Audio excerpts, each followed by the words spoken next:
Tonight's species is found inshore around the mangrove shorelines and in the passes. And what I love about this fish is that they jump and they shake their head like a bass. What we're talking about is the linesider, or more commonly known as the snook, here on the Florida Insider Fishing Report, and it starts now.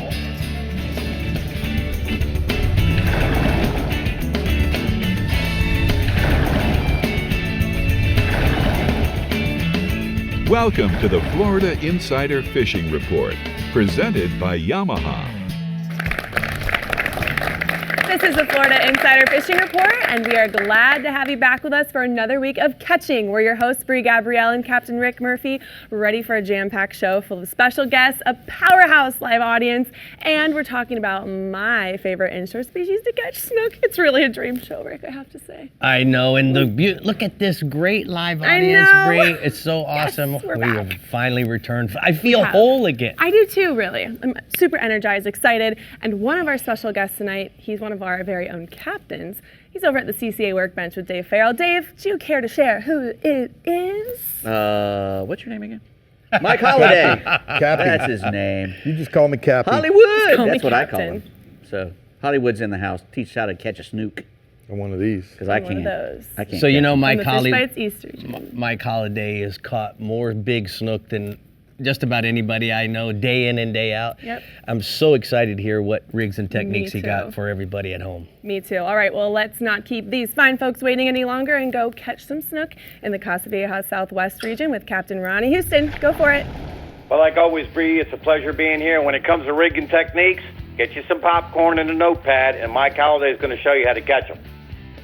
They're mainly targeted in my region on the inshore side, and presently with spring starting up, fish are going to now start making their approach along beaches, passes, outer Gulf Islands, and really start stacking up along bridges and intercoastal docks and seawalls.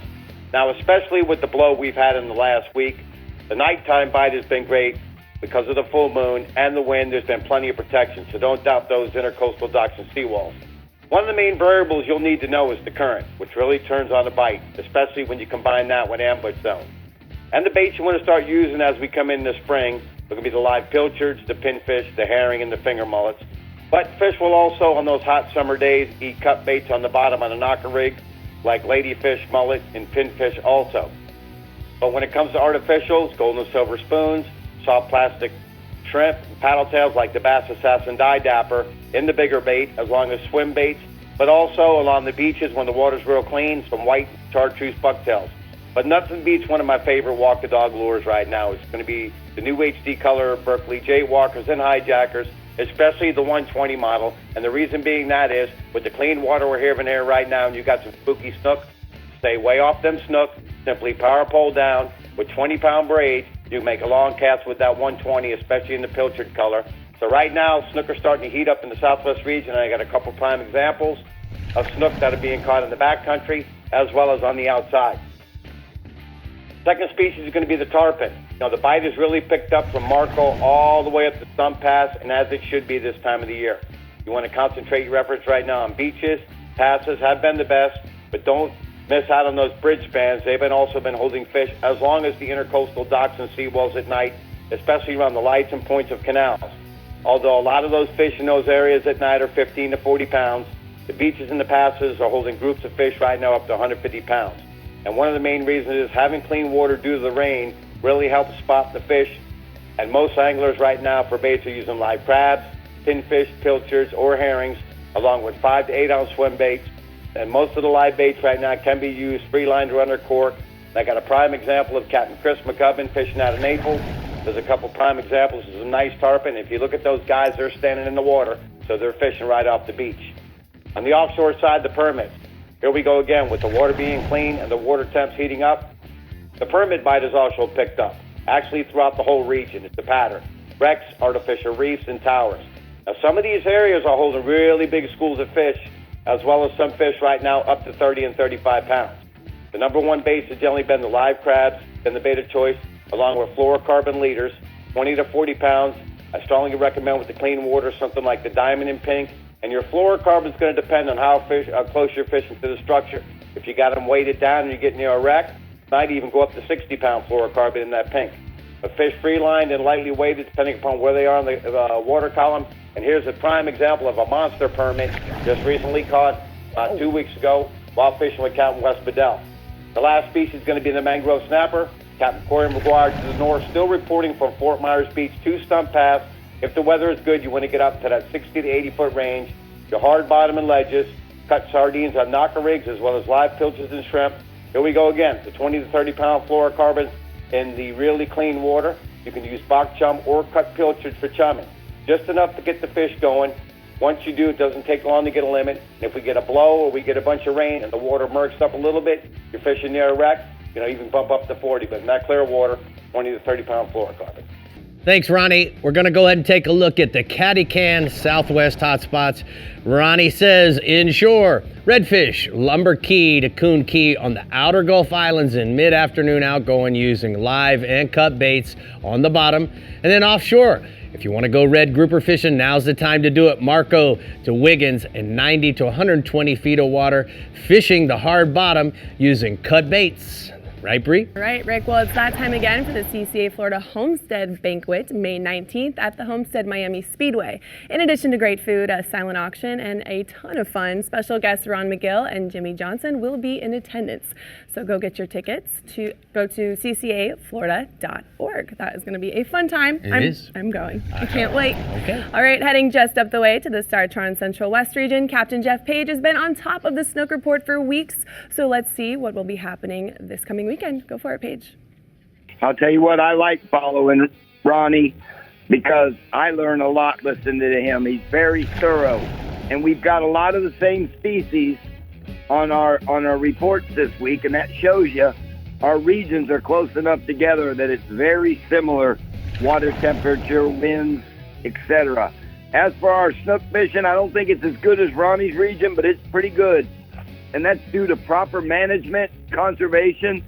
And these fish have bounced back really strong, Rick, since we shot that 2010 really freezing cold Sportsman adventure when we saw all the dead ones. But they have really come back strong, and it all starts this time of year, believe it or not, and Ronnie mentioned it, in the passes and out on the beach. I've even had reports of some good snook on near-shore reefs, 2 to 3 miles off. But the cool thing about snook fishing in our region is the water is so clear that you can go along on your big motor or your trolling motor down a beach shoreline or down some rocks on a path or even docks, and you'll see these fish set up. And I like to get 2 or 3 areas like that into my memory bank, and then I go back and fish them. I start with the one that I ran by the longest time ago, so that I gave those fish time to get back. Incoming tide has been really good with the big baits, with the pinfish, the grunts, and the silver mullet. And then the outgoing tide at night, same thing, but the guys have been catching some really nice ones on dead baits at New Pass and Longboat Pass Bridge. I think you got my hot spot in Ronnie's region, Ricky. Anyway, some of the good lures Ronnie mentioned are the Jaywalker 120, and even when it's calm conditions, like, you ready for this? It's been calm the last 2 days. So then you bump down to the 100. But the 100 has only 2 hooks on it. The 120 has 3. You have a better chance of keeping that snook on when he hits it. Around oyster bars, mangrove shorelines, and then down south in Charlotte Harbor, all the inlets and all your oyster bars and mangrove shorelines in Bull and Turtle Bay on the high tide. Really good snook fishing. Got 2 photos tonight. First one of a happy client with Griffin Deans. And then a second photo with a longtime client of mine, Vietnam War veteran Pete Willaco, with a nice snook he got just the other day with me. Second species, redfish. Been getting more reports from down south. Guys have been doing real good on these higher stages of the tide, up under the trees with dead baits, or around the oyster bars, or actually, Rick, on top of them. In Stump Pass up in Lemon Bay, as well as Bull and Turtle Bay. The mangrove shorelines, when the tide gets to where you can barely get a cast under them, that's when you want to skip a dead bait under there. If you like throwing lures, it's tough not to use the 1/4 ounce jig head with a golden brim sea shad or 1/4 ounce Johnson Gold spoon. You can slow roll it or you can speed it across the top if the water's real shallow. you're going to end up getting your redfish, no problem. And like I said, the dead baits have been working better than the live baits. I've got a photo tonight of 6-year-old Reagan Anzulowitz, and he was out fishing with his dad, Jason Anzulowitz from POWERPOLE Shallow Water Anchors. All right, come on, Paige. Let's pick it up. Let's go offshore. All right, red grouper. Red grouper bite has been really on. Ronnie hit on it too. That's what I was amazed by. The 90 to 120 feet of water, cut bait as well as live bait, standard bottom rig works. And then my final one, the permit. All the wrecks and reefs in that 3 to 11 mile range. You just keep moving. You're going to find the fish. They're going to be up top. It's been calm in the morning. Make sure you have at least a dozen pass crabs when you get out there. And that trolling motor spot lock is a key to having success. Billy Ahlstrom and Jason Stock have been catching permits up to 30 pounds. And my last photo tonight is happy client with a nice one he got with Captain Jason Stock. Nice. All right, nice. Thank you so much, Paige. We're going to go ahead and take a look at the daiquiri deck hotspots from the Central West region. Paige says that we're going to Snook time is a good nighttime bite at New Pass and Longbow Pass. Fish the shadow lines of the bridges on the outgoing tide with live ladyfish and silver mullets, and then kingfish offshore. The quality bite 11 miles off of Venice north to Anna Maria. Live big pilchers and blue runners are your best bait. And that little boy with the redfish just warm your heart. I heard some awes in the audience. Yeah. How do you not like kids and fish? Big and the smile. Oh, I can't. My kid and my fish. I know. Oh. All right. All right. We're ambushing Alta Equipment Northeast region next, and then Dave and Captain Holiday are taking over the CCA workbench for Academy Sports and Outdoors rigs and techniques, aren't you, gentlemen? Holiday's taking over. I'm just going to be feeding him lines. Feeding him lines. It's going to get good. Asking him questions. Questions on questions. We'll be back. Juju, there she is. I'm like a National League umpire. That's right. Call them as I see them. If I don't see them, I make them up. Oh my The God. Florida Insider Fishing Report is brought to you by Yamaha. Reliability starts here. Sirius XM Marine. Weather, fish mapping, entertainment. Academy Sports and Outdoors. Have fun out there. Real Legends. Everything you need to live life local. Penn. Let the battle begin. Casa Vieja Lodge. 5-star angling in beautiful Guatemala. Stiffy. Innovators in shallow water performance. And Daiquiri Deck. Food, drinks, friends.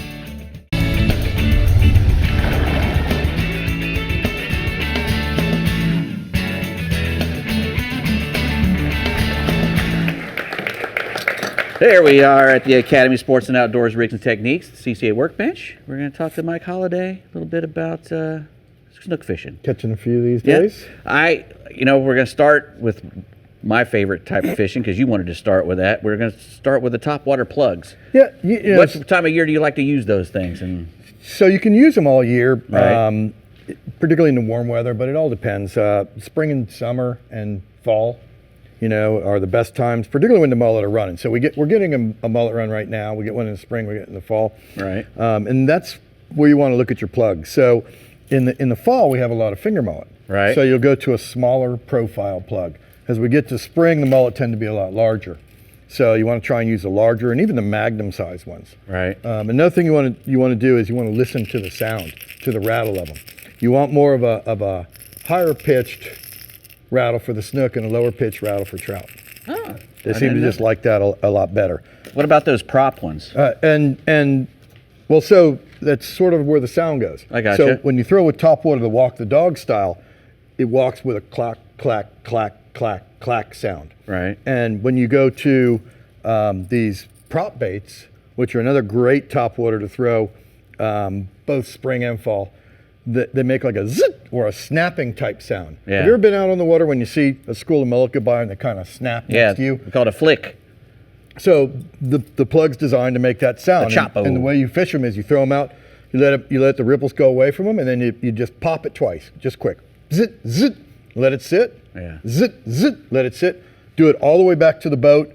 Don't pull the lure out until it's right at the rod tip, because a lot of times the fish will dog it and eat right at the boat. They'll follow it all the way up. Exactly. And they love that sound. And they love to crush it right when it stops, too. And soak you, Yeah. scare you. A lot of guys miss it. A lot of guys will pull The it last up time I went, I had one knock 6 feet straight up in the air, and I giggled for 30 minutes afterwards. That's the best I didn't, part. That's didn't why even we get fish it. South Didn't even Florida, hook it. right? But it went 6 feet straight up in the air. Made me laugh and laugh. So, and then lastly, you have the poppers. Right. What's nice about these is they're super easy. Pop, pop, let it sit. Pop, pop, let it sit. Pop, and not like bass fishing when you let it sit a long time. That cadence, pop, pop, let it sit. Pop, pop, let it sit. Pop, pop, let it sit. Work it all the way back. Yeah, to not back. a long time And they'll like throw I that do. splash. The strike always comes when the lure's sitting. Right. Well, next we got some flare hawk jigs. You know, every time you go into any store, a lot of guys are wanting you to throw these flare hawk jigs. What's the best lure for snook? It's a flare hawk jig. The flare hawks have probably caught more snook than all the other lures on the market combined. Right. This is a R&R flare hawk. They come in a bunch of different colors. The two main colors that people throw are either chartreuse or red and white. Right. Okay, and the way you figure that out, you go to the bridge. Most guys throw them at night. Right. You can throw them on windy days in really dirty, milky water, but most people fish them at night.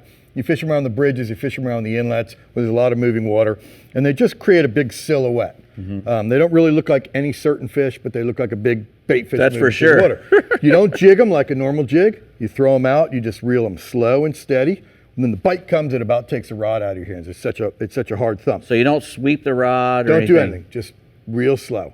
And the thing about the jig, so you pull up on the bridge, shine a flashlight in the water and look at the water. If the water's super clear, you know, like when you get around the inlets, Right. then you throw red and white. If the water is super dirty, then you throw chartreuse. If there's a big school of bunker around, pink's the color. Kind of turns, like you said, like a gray color at night. Well, you know, when the bunker get all together in a big pile, their bellies get all pink. And So I then, guess and then that's this is a great color when the pilchards are around, particularly during the daytime on a windy day in very dirty water. This is a great color. Tarpon will eat these really well too. And but you're mostly throwing those at night around bridges and Pretty a much. bunch of good current. Pretty much. Is it better if there's the tide? I mean, is it slack tide when you get the bite? Is it No, it's almost always a moving tide, and you're almost always throwing up a shadow line. You're throwing into the light part and bringing it to the shadow. The fish will sit in the shadow, and right when it hits that edge, you want to try and time it and draw it along. So you're gonna throw these jigs up current usually? You do. And then let them come back That's to correct. That's correct. And a lot of times you'll throw it and you'll count it down. You'll count 1001, 1002, 1003, 1004, and then you reel back slowly. And if you keep hitting bottom, that's okay. If you want start to- getting snagged, then come up a the little next bit. cast you count to 3. I got you. You know, and that's the way you get just above the bottom. But that's where you want it. You want Fish it are going to be on the bottom, Like within a foot or? within a foot. It's a good number. I got you. Now, last but not least, we got one of the the Jupiter rig here. Let's talk a little bit about that. Why you want to use the Jupiter rig and how you use that. This is a really good inlet rig. If you're going to live bait fish around the inlets, get a lot of current. If you fish the bait without any weight,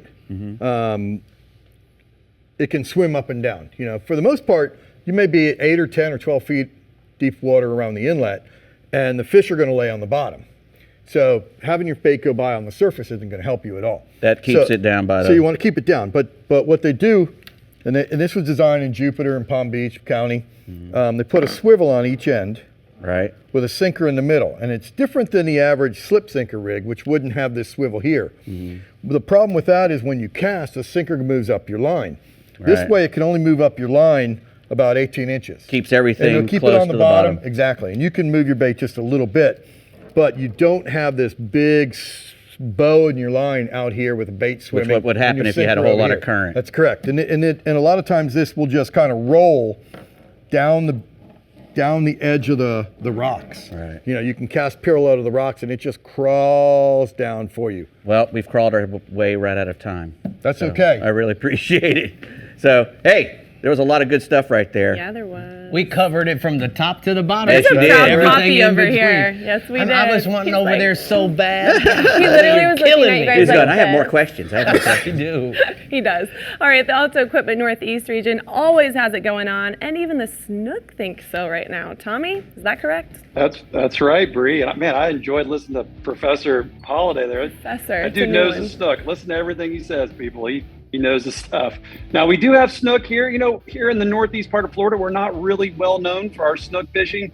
But, you know, with the mild winters we've had recently, the snook, they've started to thrive in my region. And now, you know what? We've got a pretty good population of them, especially in the south end, you know, down by Ponce Inlet and Palm Coast, Tomoka, that area. This is a great time of year to chase down those snook. You know, the water's warming up, the bait is showing up in good numbers, and those are a couple of major turn-ons for those snook. Now, the more consistent snook fishing is going to be happening from Palm Coast down to Daytona. And I've had some great snook reports coming in kind of right in between from Flagler Beach and the Tomoka areas. Captain Caleb Blackburn, who fishes those areas, he tells me that on the warmer days, the snook, they're up shallow. They're going to be up there chasing shrimp and small mullet in the creeks and in the canals. Now, he said he's going to toss a topwater plug early in the morning and then at dusk as well, and a saltwater assassin elite shiner in that pearl color during the day when the sun's a little bit higher. Now, if that's not your thing, an extra large free line live shrimp, that's going to be a killer bait too. Now, the nighttime snook fishing has been great as well from Palm Coast down to Ponce Inlet. Target the lighted docks and bridges when the tide is moving with a diving plug or a live shrimp, finger mullet, or even a pinfish. Now, there's a lot of smaller snook under the lights, but there's some bruisers in there as well, especially around some of the bigger bridges. Now, there's also a good snook population, in, believe it or not, in Jacksonville and in St. Augustine. Some of the larger or longer creeks, like Pablo Creek, San Sebastian, and Pellicer Creek, those creeks turn into freshwater if you go far enough up those creeks. Those are going to hold snook, and there's also quite a few freshwater lakes and golf course ponds even that hold those snook as well. Now, we can also look forward to some bigger snook showing up at the St. Augustine and Matanzas inlets this summer as we get into the mullet run later this summer and into the early fall. And I got a photo here, guys. My brother, Captain Todd Derringer, sent me this picture of his client, Dean Plumley, with a stud snook that he caught in Palm Coast. That's a big, big snook for this area. Now, also inshore, guys, I got to stick with flounder this week. You know what? The flounder, they've definitely shown up in good numbers throughout the region, both at the inlets and in the backcountry. You're going to fish around the slack tides. If you're at the inlets, use a finger mullet or a big mud minnow. You know, the docks around St. Augustine and Matanzas inlets, they've been holding some really nice flatties this week. Just make sure that you're using enough weight to hold the bottom. You know, the current tends to rip pretty hard in those areas. Now, the last hour of outgoing and first to incoming tide in the creeks, that's been on fire as well for those flounder. Now, we had a couple of days this week where we've caught over a dozen flounder in just one little creek hole, just using a simple mud minnow pinned to a saltwater assassin 1/4 ounce jig head. Now, you're going to want to slowly drag that rig across the bottom. And when I say slow, I mean slow. Wait for the thump, let them chew on it for a few seconds before setting the hook. That's the way to go. Now, most of the flounder, they're about 2 to 4 pounds. There's some bigger ones in there. And speaking of bigger ones, I got another photo here. Captain Rob Bennett from coastalfish.net sent me this photo of Aaron Marinelli with his big old flatty, and that's another happy kid there, Bree. That is You're right about that, Tommy. So moving offshore, you know, the mahi, they're showing up as they always do this time of year. You know, it's been rough out in the ocean, to say the least, with all the onshore wind we've had last couple of weeks. So there hasn't been a whole lot of offshore fishing in general, but you know what? It's laid down. When it has laid down, the mahi bite has been pretty dang good. Weed lines, temperature breaks, and bait, those are some of the main ingredients to look for this time of year. You know, the fish that have been coming to the dock this week, they've been on the bigger side. There's been some really good ones, and limits have been had by most of the offshore charter guys. Now let's hope for some more calm wind days so the guys can get out there and get on that great mahi bite. Now, also offshore, you know, we got the season opening this weekend. I know a lot of anglers are going to be on the hunt for a big grouper. Like I mentioned before, the ocean's been rough, so there hasn't been a ton of pressure the last couple of weeks. So this is probably going to be a great time to score one of those big groupers. Just about any structure in a 100-foot plus will probably hold some grouper this time of year. And typically the smaller structures that don't get as much pressure, those are going to hold some of the biggest fish. Big live baits or even big dead baits are going to work well. Make sure to bust out some big tackle so you can wrench up some of those big groupers before they go back into their hidey holes. Now, speaking of big grouper, I got one last picture here, guys. Captain Adam Jeffrey sent me this photo of his client with a big old gag grouper that he caught east of St. Augustine. And drops mic. Yeah, Tommy, just like always, is awesome. You did a great job. I do have some Alta hats coming for the Alta Northeast region. We appreciate everything you do each week. But it's time for the Strike Zone Northeast Hotspots. We'll see you later. He says, inshore to flounder at all the inlets around the slack tide. You want to fish docks, rocks, and any kind of riprap with a mud minnow or a mullet on a fish finder rig, which Holiday was just talking about it. Also offshore, the mahis starting to show up in better numbers near the Gulf Stream. So He always check it out. manages. I'm just gonna put this photo last, and it's just a monster. Always. It's I like, know. oh, this photo's And nice. That's great. And this Always is a just cover shot. All right, moving on. All right, Rick, CCA Stars Inner Future, and since it's the Star Species of the Week, catching a snook this summer could win you a new boat in the Piranha Boat Snook Division of the West Marine CCA Florida Star Competition beginning May 28th. It is only $75 to register with 101 days of fishing. So get registered today to win a share of $500,000 in prizes and scholarships at ccaflstar.com. All right, our Fish Bites East and Discover Crystal River Northwest region captains are ready to give you your weekend fish cast coming right up on the Florida Insider Fishing Report, so stay hooked and we'll be right back. What are we smoking, fish dude? There it is, the boys and the dip all in one shot. All in one shot. Love it. Love it. We'll be back. The Florida Insider Fishing Report is brought to you by POWERPOLE, Total Boat Control. Berkeley, your fish, our science. VIEJA sunglasses, blue light blocking, radically clear lenses. Blue water outriggers, everything for your outdoor adventure. R&R Tackle, from our tackle box to yours. Florida Coast Equipment, your local Kubota dealer. Coast to coast, we've got you covered. And GARMIN, plot your paradise. If you're anything like me, you're often out on the water exposed with little protection from the weather. In areas where I fish frequently, like the Everglades or offshore, I don't even get cell service. On my skiff or my bay boat, I don't have an onboard radar. But even if I did, it can't paint a full picture of what lies ahead. With SiriusXM Marine satellite-based weather, I can see up-to-date weather information I need directly on my chart plotter. I can also see satellite weather radar, plus lightning strikes, detailed buoy data, marine zone reports, wind and wave information, long-range forecast, and much more, including fishing data. Whether it's making a go or no-go decision at the dock or navigating around storm cells so that I can continue fishing or run home, I always rely on my SiriusXM Marine weather service. You know, Brie, for 4 years we've been talking about SiriusXM Marine.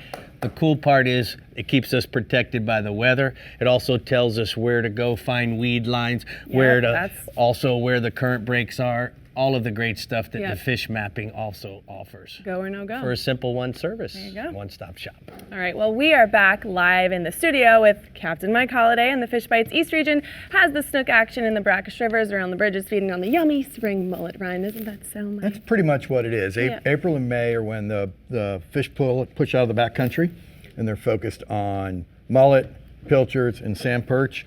In areas like the Indian River, they're on the seawalls, they're on the docks and shorelines. They'll also get up into the St. Lucie River, the Ermine River, the Loxahatchee River, and don't forget the spillways in Palm Beach, Martin, and St. Lucie County. They like to get up on the spillways this time of year. And then there's always going to be some early fish pushing into the inlets. This is a great time to fish topwater plugs at dawn or dusk, or throw an R&R flare hawk jig around the bridges or around the inlets on those windy nights. Around the spillways, those big soft body shad tails, like a saltwater assassin 6 or 7 inch saltwater shad on a 1 ounce jig head. Those are going to get you the bite at the spillway in the inlets. Live shrimp on a jig head at night, and 4 inch copper juice colored sea shad during the daytime. That's money on the fish around any inlet or on the beach. Live pilchards with red fins are going to get the bite around the docks and in the inlet, while a live mullet is pretty much the bait you want to fish on the seawalls during the daytime. And the average snook in my region is going to be like 4 to 14 pounds. I have a photo there. That's Captain Cody Rubner. Let his clients to this nice snook. They were fishing a seawall in the Indian River, and that fish ate a live mullet. The other thing we got going, the wind and seas have kind of kicked up for the last couple of weeks. That's not stomping the pompano biting the surf. Seas are a little bit down. They were 2 to 3 foot earlier in the week with a long swell. The key is to fish the beaches with a deeper trough close to shore. So places like Blue Heron Beach, Normandy Beach, Tiger Shores, Hope Sound Beach, and Bathtub Beach, those will all be really good. Excuse me, it seems like there's been a good dawn bite for the pompano all week, and then there's also a push of fish in tight on the beach during the higher tides. You want to look for that green water that's clean but not super clear. Cast one line out to the outside bar and the other to the trough. For bait, a live or a frozen sand flea, or a shrimp with a strip of fish bites, shrimp or crab scent, or a fish bites easy flea. Any of that in the brighter colors is going to work really well. Average pompano in region is going to be 1 to 2 pounds. All right, dude, let's go offshore. Well, we're in the height of the kingfish season in my region, and with fish spread throughout the entire region, with all the wind we've had, the bite's been on the reefs in 60 to 120 feet of water in places like Bethel Shoals and the offshore bar in Fort Pierce, the 6 Mile Reef, the Loran Tower Ledge, and the edge of the reef in Jupiter have all had good kings. Whenever the bait has been stacked up, that's where the kings are going to be holding in good number. It seems like Jupiter's got a lot of them right now. It's been kind of tough to consistently find Spanish sardines. So threadfins, mullet, pilchards, they've been working pretty well on most of the fish. But if you're looking for that big fish, a live blue runner or goggle eye or bluefish have been the top baits. Average king in my region is going to be 15 to 30 pounds, but there are fish to 40 pounds or more being caught right now. The other offshore bite, there's still a good sailfish bite going on. It's the end of the sailfish season. The tail end of the body of fish are there in Palm Beach County in like 110 to 160 feet of water from about the Juneau Pier all the way down to Boynton Inlet. Look for the fish along the weed lines and the color changes, and also, excuse me, around the artificial reefs that are holding bait.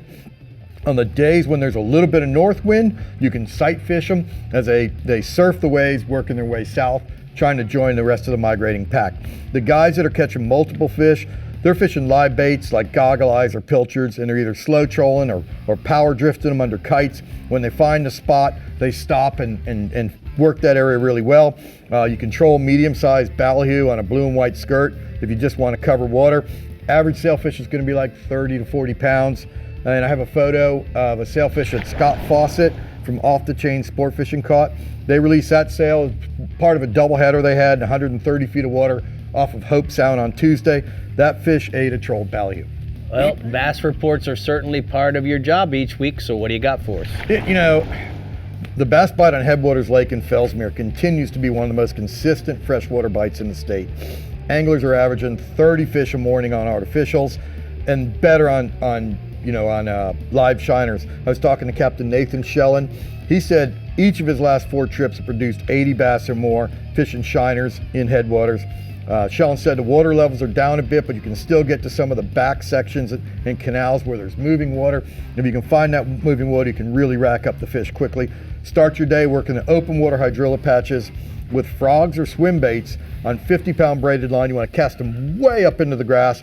Work the bait out, pausing the bait as you crawl it over the open holes in the vegetation. That's when you're going to get that big blow up. And then as the day heats up, you can switch to a June bug or a black and chartreuse colored Bass Assassin fat job. They're rigging it Senko style and working along the edges of the submerged grass in 8 to 10 feet of water. Right now, the average bass on Headwaters is 2 to 4 pounds, but I mean, a lot of 5 and 6 pounders. Guys are saying, 30% or more of the fish you're catching are over 5 pounds, which is pretty impressive for any lake. Absolutely, and your report was impressive.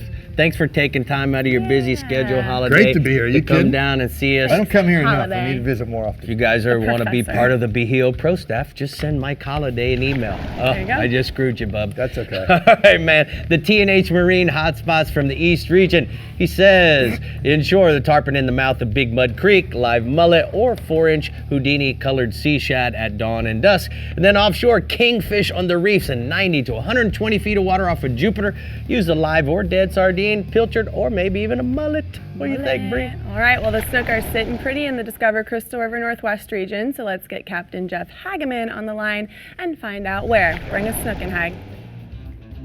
Snook can be found in the lower half of my region. Cedar Key's kind of at the northern point where you can kind of target them. Everything south of that, has been really good. Snook are very tidal. They like moving water, so any kind of water flow is a place they like to sit with any kind of structure where they got a consistent food supply coming to them and being brought right to them. They're an ambush predator, so when targeting snook, keep that in mind. Fishing points, creek mouths, river mouths, sandbars, passes, structures that all have good water flow, piers, jetties, docks, rock piles will all hold snook in my region. As far as baits go, shrimp, sardines, pinfish, grunts are some of the favorite live baits. And as far as artificial goes, jerk baits on a rigged on a jig head or a weedless hook are a great bait. Lip plugs, top water, walk the dog type lures are a great bait that imitate a sardine or a mullet imitation works best. Snook also have great eyesight and gill rakers, so they can slice through leaders pretty good. So a good fluorocarbon leader is a must.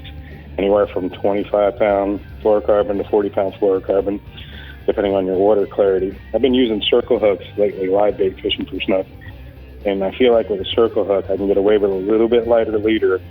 You still got the chance of getting him in his gill raker, but I think you can get a chance to get a little bit lighter leader in there when the water's clear. And we also do a lot of chumming in our region. So we'll load the bait well up with live sardines, and we'll actually throw a bat of chum out there and get these snook popping. So it's kind of cool to get them in a frenzy and get them feeding on top. Plus, it kind of gives up their hiding spot, so you can be fishing a shoreline with a good current flow and throw out some sardines out there, and there might be a snook down the bank a little bit that pops a chum that you didn't know was there, and you can get a bait to them. And I've got a picture here of a great representative of our West Coast snook. Nice. Take that. All right, what else you got for us inshore, Big Daddy? Redfish, Captain Mario Costello, Tall Tales Charters out of the Plantation Inn. Reports a good redfish bite right now around the Mangrove Islands and Keys, from Crystal River to Homosassa. He's working the mangrove islands that have active mullet schools around the points and overhanging mangrove branches. He's using both live pinfish and select shrimp, free line on a 4-aught circle hook on the middle of the incoming tide. Bigger redfish have been eating pinfish, and those slot sized redfish have been eating shrimp, and they've been averaging anywhere from 20 to 30 inches. And I've got a photo here of Christine Harder with a nice top slot redfish caught with Captain Mario. Nice. All right, let's go offshore, bub. Captain Rob Davenport, Big Nasty Charters out of St. Pete, reports a good red grouper bite right now. It's been consistent right now at 140 to 150. Bottom rig with 60 to 80 pound fluorocarbon leader, 6 to 8 ounce circle hook, 6 to 8 ounces of lead's been working best. Cut threadfin herrings or sardines tipped with squid has been his bait of choice. Live baits have been working too, and the bite has been great with the wind as low as it is, so get out there if you can. And I've got a stud of a fire truck red grouper photo for you. Wow. The monster night, bud. Everybody's got big fish pictures. All right, one more to go. What do you have, Hag? Captain Rob also reports a good scamp bite right now in that 140 to 200 foot of water. 60 to 80 pound fluorocarbon leader, 6 to 8 ounces of lead, 6-aught circle hook's been working good.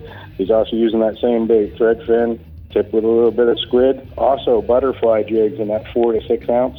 That golden black or a black and chartreuse is working really good for those guys that like to drop those butterfly jigs down there. And I've got a beautiful scamp photo of Jeff Thompson with a beautiful scamp cut with You guys all tonight have really rocked the photos. Appreciate all the extra effort this week, guys. Thanks, Hag. We're going to go take a look at the Ozella Key Marina hotspots from the Northwest region. Jeff says that inshore, the redfish bite is on the top of the tide. Cut bait have been the most effective fishing around the oyster bars. And then offshore, the gag grouper bite has been good in 90 to 180 feet of water over the rock piles and ledges. Use hand-sized pinfish for bait, Brie. We have oohs for the big fish and ahs for the little kids holding fish. I'm just loving it tonight from our audience. It makes me so happy. All right, the Real Legends Central East region is where we're heading next, but Dave looks like he has some things to show us over there at the CCA workbench for Talk of Marine New Products. Dave? Whoa. Look at that. That's something. It'll get you. We'll be back with all that and more. Offshore jousting. Let's throw Mike Holiday in there just for fun. No. Okay, we'll be back. Come on. The Florida Insider Fishing Report is brought to you by Alta Equipment Company, where uptime matters. Ameritrail, load, launch, relax. Rodan, set it, forget it, catch more fish. Fenwick, feel everything. Tin Cup Mountain Whiskey. Discover Crystal River, Florida. Bass Assassin and Saltwater Assassin. Best lures, period. And Maverick Boat Group, makers of premium boat brands Maverick, Hughes, Pathfinder, and Cobia.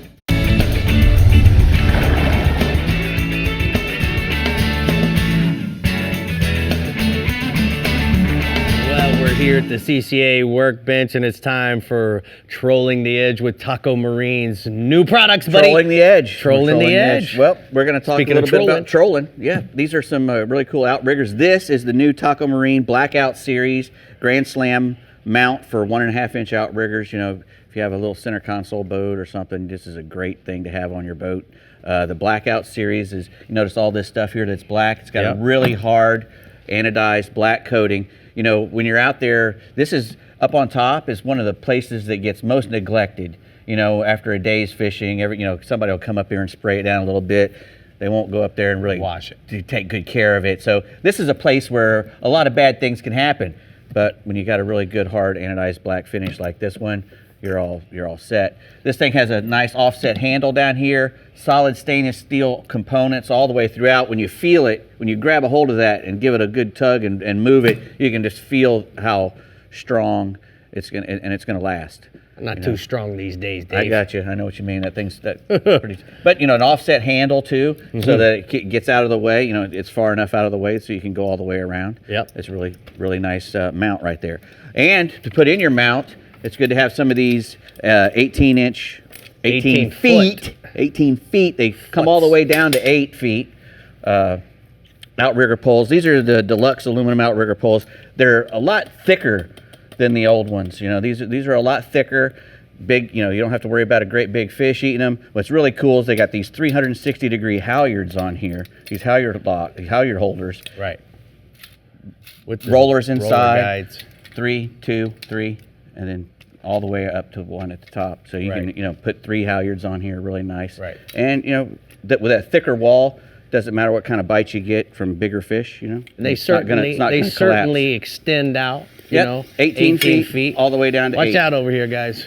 They have linear locks too, so all the locks line up perfectly when you snap them in. Yeah. And then that would go into here, but we're not going to do that right now. No. Okay. No. Thank you for saving me, Dave. Yeah, exactly. All right. We're gonna put this down right here. Now, certainly, we have Holiday involved with VIEJA. He's in charge of all our pro staff. Correct.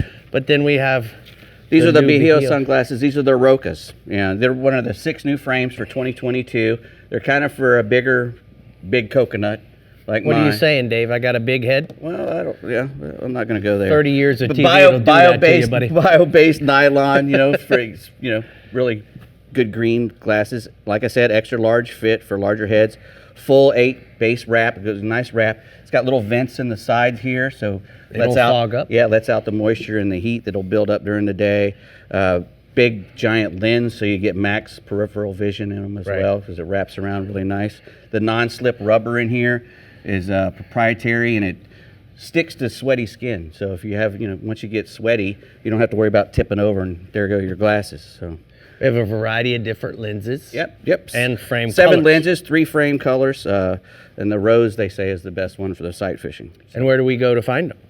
VIEJA.com. VIEJA sunglasses. VIEJAsunglasses.com. I'm sorry. All right. That's what I'm here to keep you straight. Says now, it right there even. Look at that.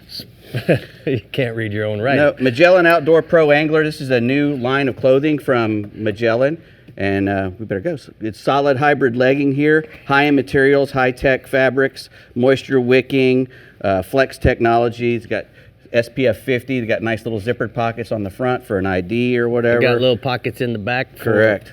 The phone as you wiggle on down the road. Right. Next, we have the Magellan LS Pro Angler Gator hoodie shirt. It's a long sleeve shirt. It's got a gator inside that goes on over your face if you like, as well as a hoodie.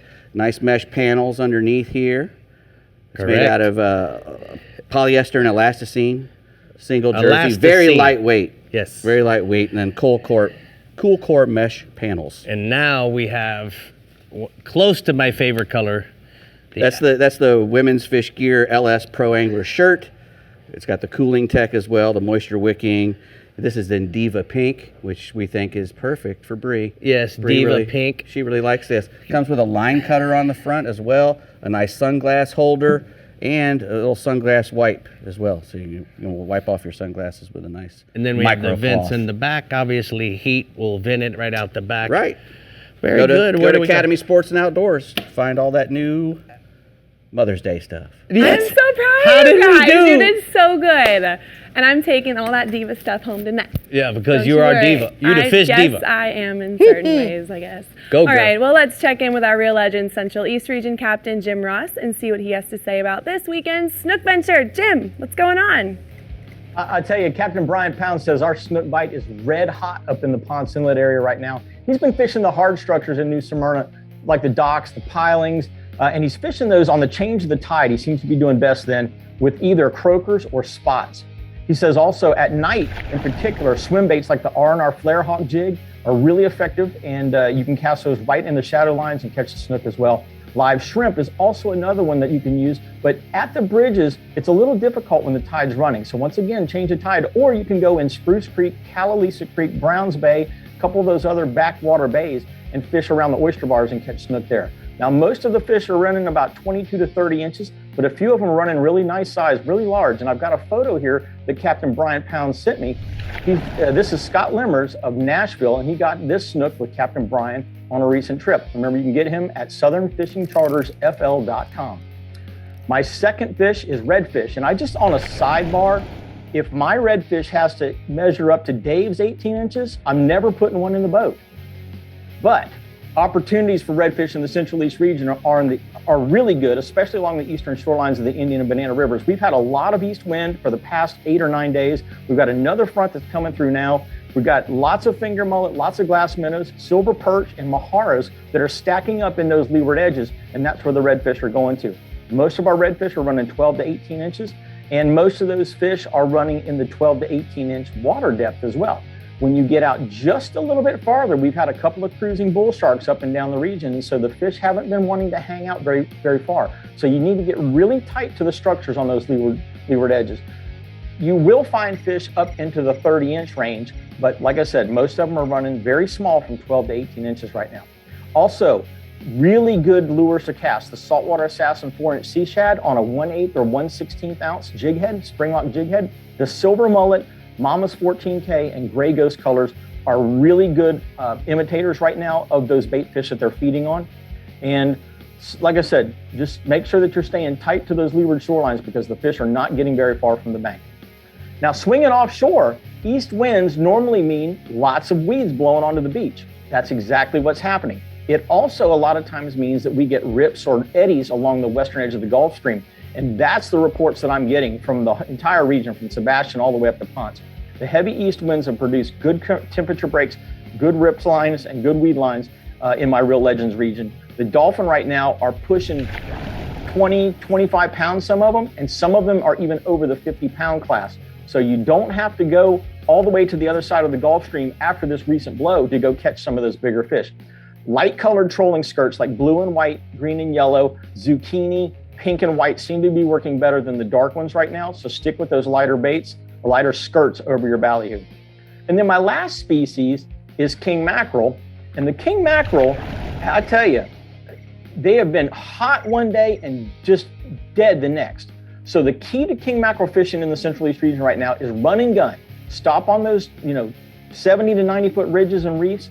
If you bounce up and down them and you're not catching fish, move inshore. Some of the bigger fish actually moved into the beach in the Sebastian and Ponce Canaveral area, and they will do that soon in the Ponce area because with this next east blow, it's pushing clean water in. So find those bait fish, find those little patches of weeds that are inside, and a lot of times they won't have cobia or triple tail on them, but the kingfish will be under them because there's bait fish on those weed patches. Right now, live baits are working best. Pilchards, blue runners, and greenies are working best. If you can find some pogies, go out and get you some pogies as well.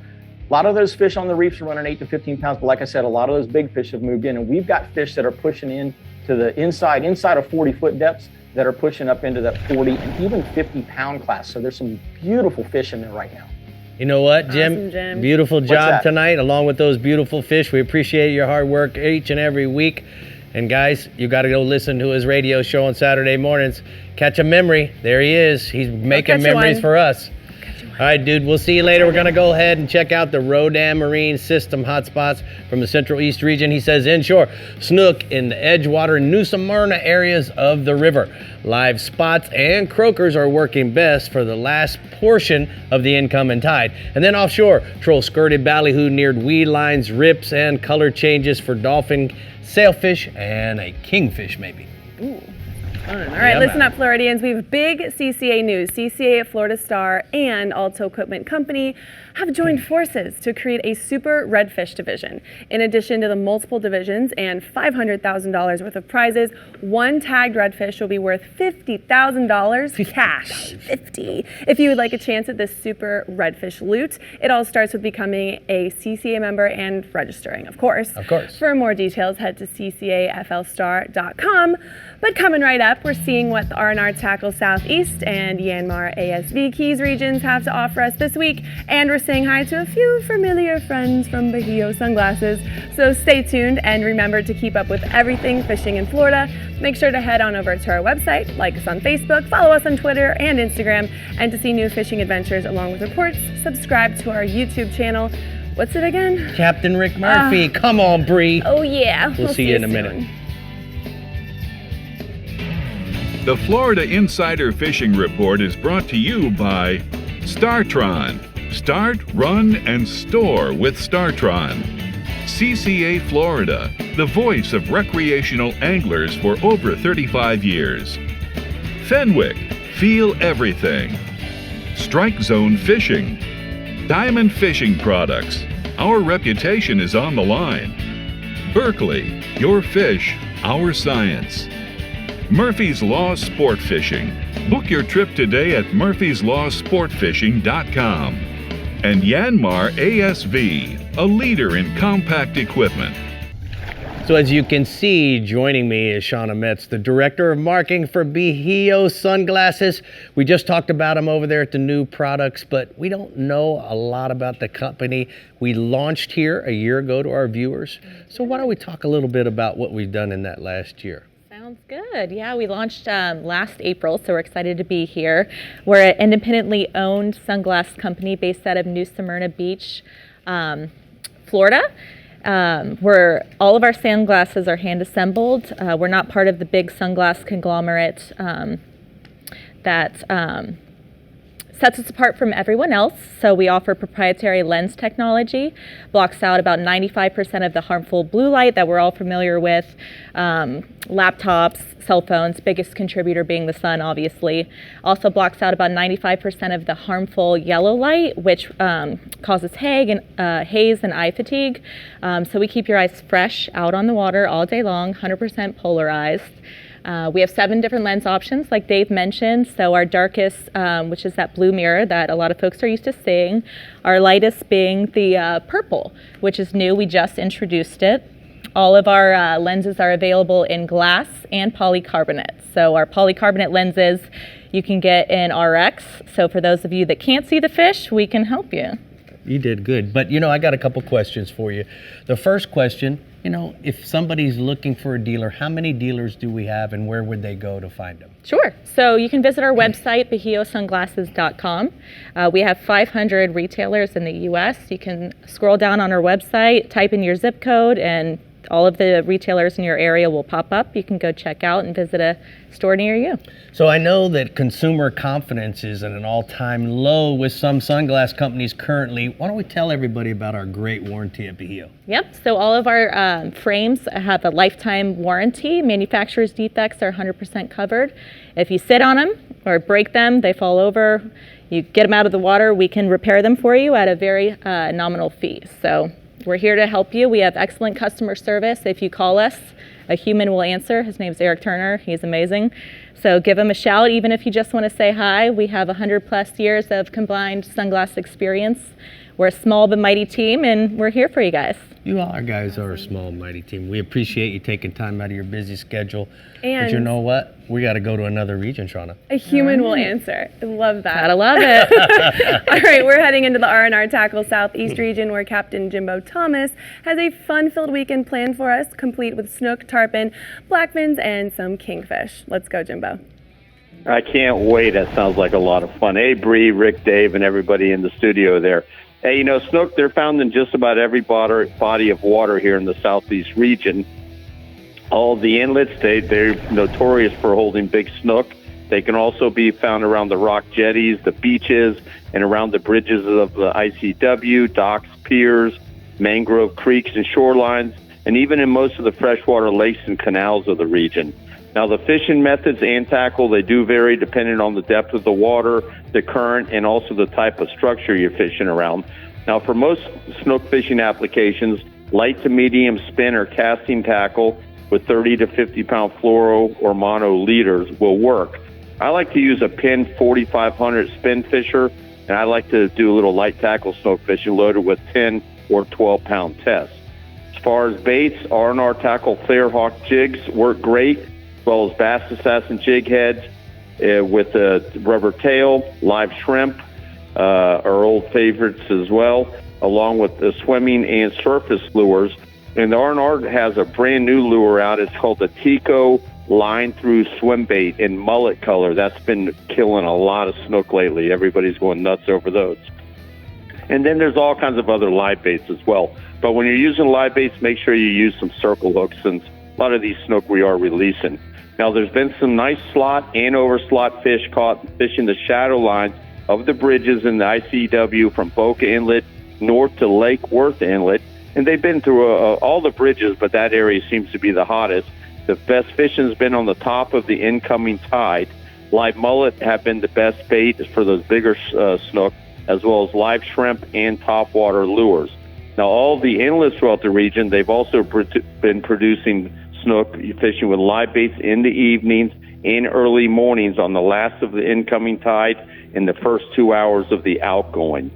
Now, our tarpon report's pretty much a repeat of the last few weeks. Got tarpon around the bridge and dock lights at night, also in and around the inlets. Around the bridges, look for those tarpon feeding around the shadow lines on the outgoing tide. Now, around the inlets and off the beaches, live crab and live shrimp have been the best baits, and the water's real clear like it has been, and as usual, you want to scale down with lighter leaders and smaller hooks. Now, all of the fishing around the bridges and the inlets is taking place in the evenings, but during the daytime, some of these same tarpon are being found in and around some of the deeper holes in the bay and throughout the ICW, and those fish are eating live crabs and live baits, as well as swimming plugs and even flies. Now, moving inshore, the fishing for the blackfin tuna has been getting better by the day, and it should keep getting better for the next couple of weeks. The blackfins, they've been hitting live herrings, pilchards, and sardines. Fish them under the kite, or you can flatline those live baits in 120 to 200 feet of water. Most of these blackfins, they've been in the 15 to 20 pound range. There have been some larger ones caught, and we've been catching them on 20 pound tackle with 30 to 40 pound fluoro leaders and 5.0 to 6.0 circle hooks. Now, these blackfins, they have been biting throughout the day, but first thing in the morning and then late in the afternoon just before dark, or if you have an overcast day, that's when they're going to bite the best. And if you can catch enough pilchards, which we've been struggling down here in the south end of the region to catch a lot of pilchards, but if you can get enough pilchards to live chum with, you should be able to get those tunas going. Now, I got a photo here. This 22-pound blackfin we caught off Key Biscayne by Jaron Ming earlier in the week, so that's our biggest one of the week. And I know there's some bigger ones out there. We're still trying to catch them. Now, also, there's been some nice-sized kingfish showing up along with those blackfins, and most of those fish have been in the 10 to 15-pound range, but there have been some larger fish caught. The best bite's been in 100 to 140 feet of water using live herrings and pilchards. You can fish them under the kite or on the flat lines. And on the kite and the flat lines, we've been adding an 18-inch piece of number 4 or 5 leader to prevent any cutoffs. On the kite baits, we're using circle hooks, but on the flat lines and deep lines, we've been using a number 2 kingfish treble hook. Now, a big live Speedo or a blue runner, if you double hook that with some of those treble hooks, that's been getting some of those really big fish. There have been a few caught on the troll, but the larger fish have definitely been on the live baits. Now, the fish, they've been biting throughout the day.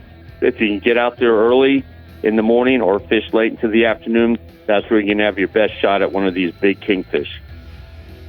Hey, Jimbo, got a quick question for you. You know, to catch a really big kingfish, do you guys do anything different on the Thomas Flyer, or do you just, is it the luck of the draw? Well, it's a little of both, but a big Speedo is my favorite bait for a big kingfish, and right now is the time when you're going to get one of those. Just today, we did get Speedos, and we were fishing them with a double hook rig, and we caught a couple of them, and we had some bigger ones on, but I did hear kings up to 40 pounds caught today, and that's what we were shooting for. But you just never know, you know, that if one comes by and you're lucky enough to hook them, you know, catching them's the easy part. You just got to get one to bite your hook. All right, great report from the R&R Tackle Southeast Hotspots.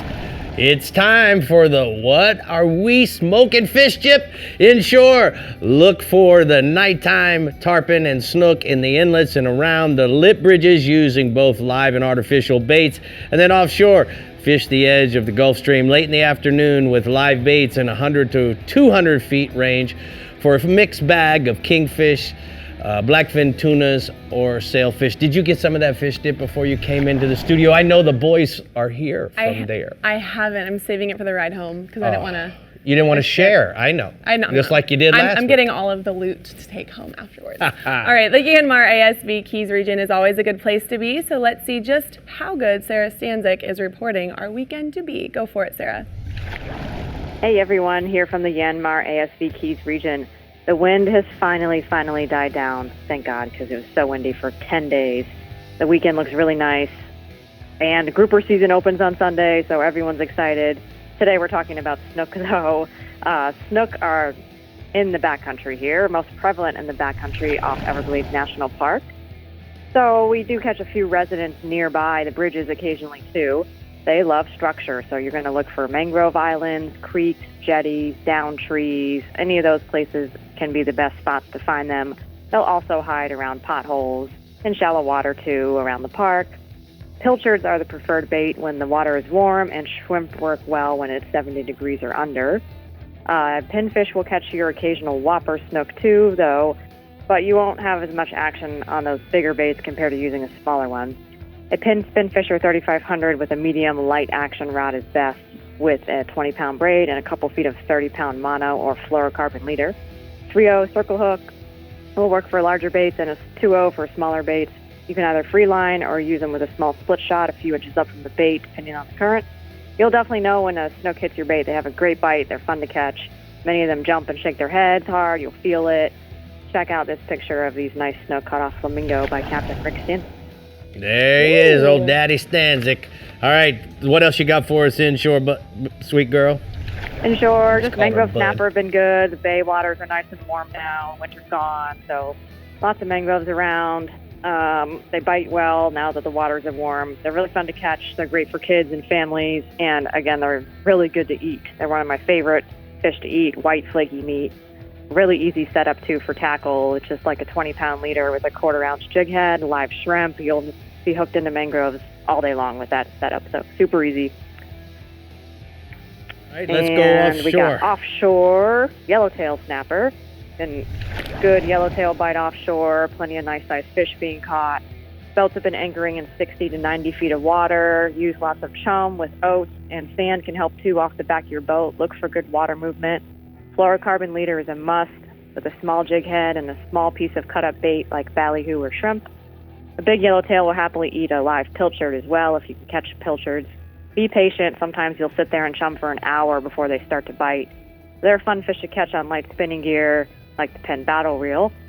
And here's a picture of a yellowtail catch caught by Captain Joey Hendricks aboard the Fearless out of Almrata here, Bun Heard any mahi reports, girl? Okay. I have a great mahi report.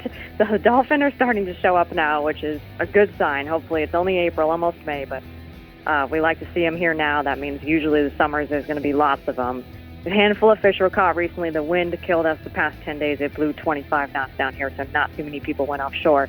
there was a boat that went just beyond the reef, and I'll tell you the story in a second, but use live pilchards or a dead piece of bait or squid, artificials. Dolphin kind of they'll eat anything, but they can be picky, moody.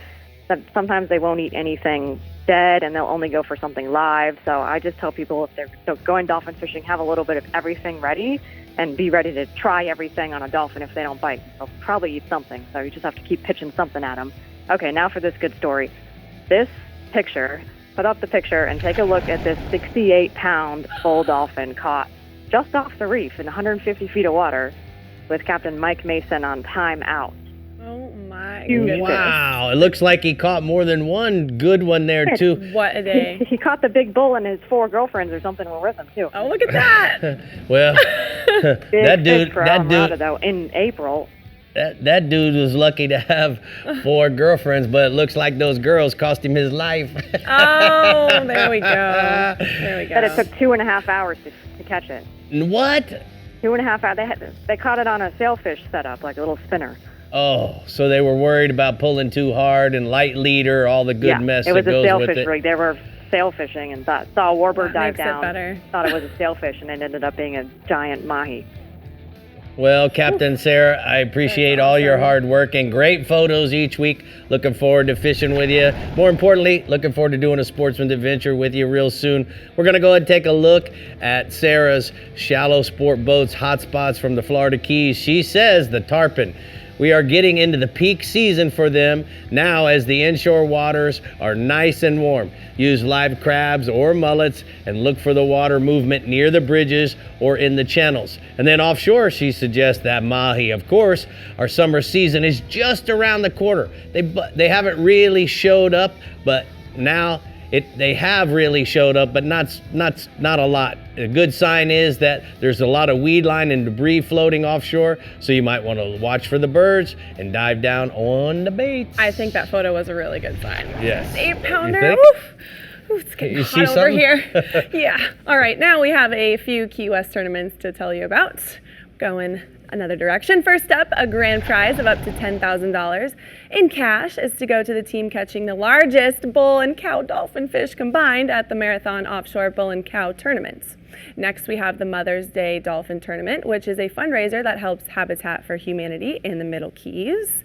Then we have the Nick Sheehan Dolphin Rodeo, honoring the memory of the Florida Keys student through community scholarships. And finally, the Faro Blanco Invitational Tarpon Tournament allows anglers to fish 3 nights with 3 different captains at 3 different bridges in the Keys. For more information on Keys tournaments, head to flakeys.com.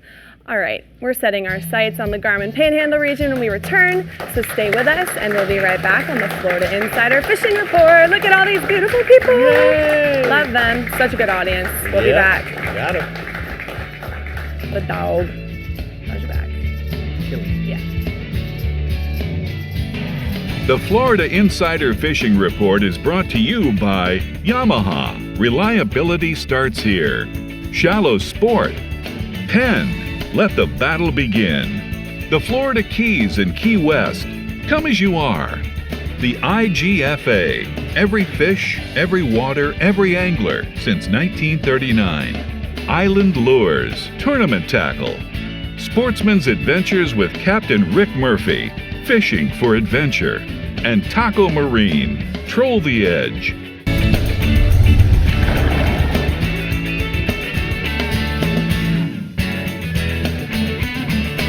The POWERPOLE anchor is an awesome tool while out on the water. Over the last 20 years, I would not have caught nearly as many fish without a POWERPOLE on the back of my boat. One of the biggest reasons a POWERPOLE helps you catch more fish is what happens as soon as you hook a fish. I always have my key fob in my hand while I'm fishing. That way, as soon as I hook up, I can double tap the down button and automatically deploy the anchors. This allows me time to fight the fish, land the fish, take a photo, and release the fish without drifting into the spot and ruin where that fish was holding. I have found that that fish was there for a reason. Whether it was structure, wind, current, or something, it was holding that fish in that general area. Most of the time, I can fire my next cast right into the same spot and catch more fish. Sometimes I like to change the lures, fan cast the area, and really work that spot where I caught the first fish. I then like to pick up the power poles just a bit and glide 20 to 30 feet forward, redeploy the power poles, and really work that area thoroughly. Doing this will increase your catches dramatically, and that's your power pole tip. So Brie, you know, there's not a lot of guys that can talk the talk and walk the walk. That guy, Dan Benson from PowerPole, He does it all. when he says sometimes he catches more than one in the spot, he does know. He's a very good angler. Can talk the talk and walk the walk. Yeah, there man. we go. All right, the Garmin Panhandle region has quite the variety of species for some inshore and offshore action this weekend. So let's see what those options are with Captain Pat Deneen. Go for it, Pat. Hey, Brie. Yeah, I tell you what, snook fishing, we do have a few snook up here. Completely incidental catch, so it's not really something you're going to go target up here in the Panhandle. But what we do have a lot of is Spanish mackerel right now. They're in the inlets, the bays, and in the beaches throughout the Panhandle. When you're looking for them, pay attention for terns and gulls dipping on the surface. The terns especially, they're feeding on the same small minnows as the Spanish mackerel. You want to troll straw rigs and spoons, or cast spoons, bubble rigs, or diamond jigs.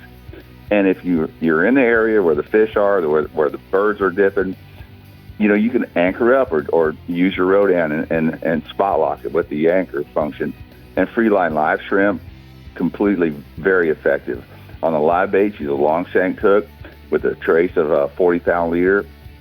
On your lures, use a trace wire or that same 40-pound lure. Spanish are running up to about 4 pounds, and it's been really consistent, you know, for the last several weeks. But also inshore on the grass in the bays, the speckled trout fishing is really picking up. The trout are pretty much out of their winter spots, but you should find them nearby their winter spots, basically outside the bayou mouths, the canal mouths, and also an intercoastal ditch between Panama City and Destin. Captain West Rozier over in Pensacola is finding them on the flats in Upper Perdido Bay. To the east, St. Joe Bay is particularly known for its trout fishing. Look for the trout in 3 to 6 feet of water, or on the edge where that flat drops down into the bayou mouth, you know, where it goes from 3 to 5 feet to, you know, 8 or 10 feet, the muddy bottom in the bayou mouth.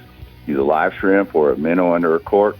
A bass assassin sea shad, electric chicken on a 1/4 ounce jig head is also a very good choice. Early in the morning, late in the evening, a topwater, walk the dog bait or a chugger is especially effective. And some of the biggest trout of the year are caught this in the spring, and a lot of them are caught on that topwater bait early and late. And then moving offshore, we've had a really good steady easterly flow and a lot of sunshine this past week. Perfect conditions for cobia fishing, and and there's actually some pretty good fish showing up this year, which is a good sign. The boat guys are catching them as well as the folks off the piers. Use 50 to 60 pound leaders, large jigs and chartreuse, pink or green. Also have a variety of baits to present them up. Eels, pinfish, crabs, or squid. You know, sometimes, you know, a fish will turn down A, B, C, or D, and then all of a sudden they see E, and they turn around and eat it. So have a variety. There's a photo there of a 70-pound cobia caught this week out of Pensacola.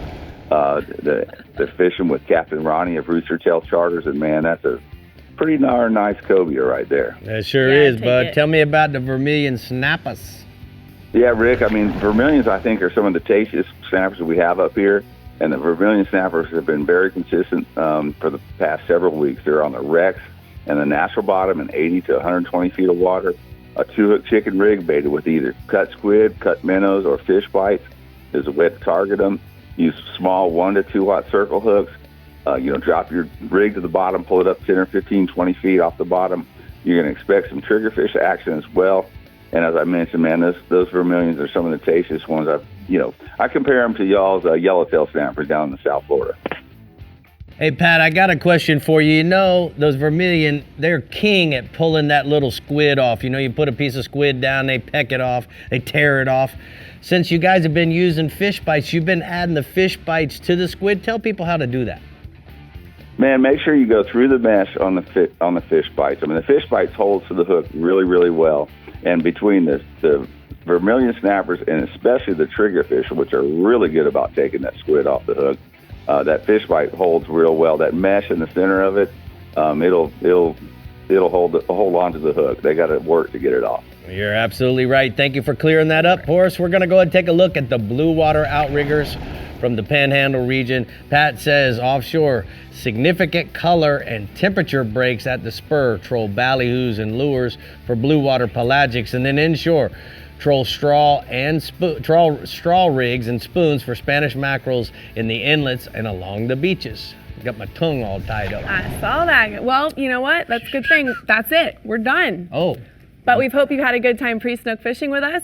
Hello, have you guys had a great time with us? Yes, the first live audience. We're ready to get you guys out on the water, but stay with us a little longer as we decide what we're fishing for next week, right here on the Florida Insider Fishing Report. Keep on clapping, keep going. Woo! All right, we're back next week. We're talking tarpon, so make sure you tune in for that. 2 good species back to back. And what do we have here? We having some 10 cup and so what excited. are we smoking fish? What are we smoking? We are smoking some mahis. Mahi, yum yum. All right, Hollywood, here we go. I'm buying your first round of 10 cup shot. Oh, here we go. We're just having fun I'll now. have one with the you. The audience has to watch. We're going to share with all you guys. Thank you for tuning in. Catch some You can't drink it. Give me that cracker. You I'm gotta not wait. eating the cracker. Thank you to our guests. Thank you to our audience. See you next week.